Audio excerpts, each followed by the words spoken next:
so many people get caught up in ego and smaller things when because your professional life is your personal life. But I never ever, it was so Hmm.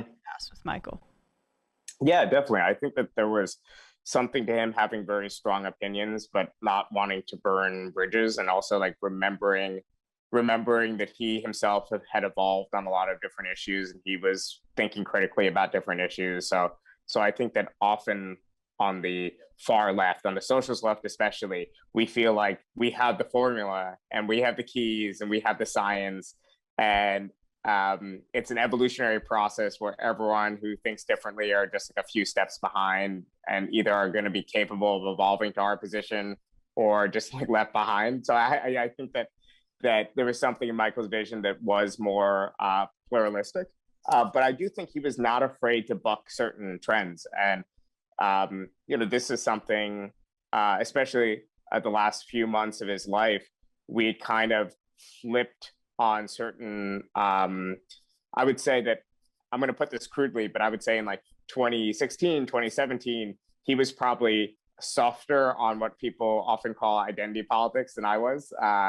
And by the last couple months, I think he did want to um, lay out a more thoroughgoing critique of a certain type of politics that he saw emerging and a certain way of talking about politics.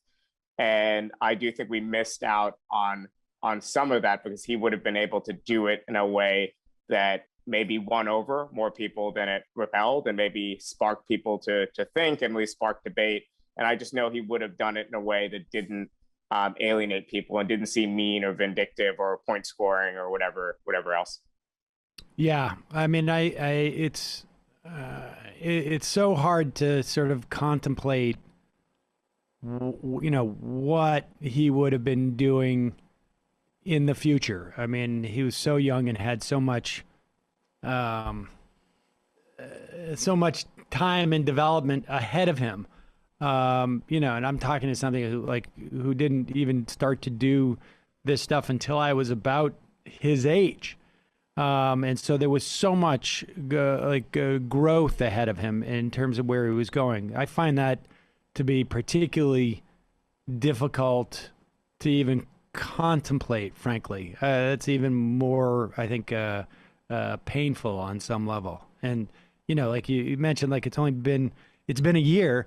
It has been so weird on some level. Like it really didn't become more prominent until we started coming back into the studio, where I sort of felt the absence even more because it's like a ghost appendage on something like that, I guess. I don't know. But yeah, it would have been interesting.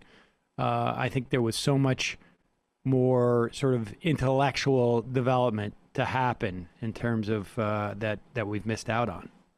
Yeah, and I mean, he was a really smart guy. He wasn't a genius, but he read a lot. He read really fast, and he had a combination of intellectual curiosity and also willingness to talk about an issue that he was still in the process of learning about. Was talk with a guest, say, "I'm thinking this. What do you think about this?" or whatever else, without being afraid of being corrected or being wrong or whatever else. Like I was really confused when I first met him because I was like, okay, is this guy like a liberal left guy? He's kind of in the media. Like I didn't really know where his politics are. And he's asking me questions about Maurice Bishop and the Great Indian Revolution. This is like must have been like 2013, 2014. It was like a long, a long time ago, I guess when he was first starting at Majority Report. And I was like, who is this guy working for, Majority Report that is asking me about Maurice Bishop and what really happened with before the U.S. invasion with Bernard Cord and Maurice Bishop. I'm like, where did he get these things? And it was just this intellectual curiosity, and I think that really led him over the course of his political career to the socialist left. It was like what I really loved about the socialist left, what drew me to it to begin with, what it wasn't the sectarianism, it wasn't like the petty infighting or whatever else. It was the sense of you are a member of a political movement that spans the entire world.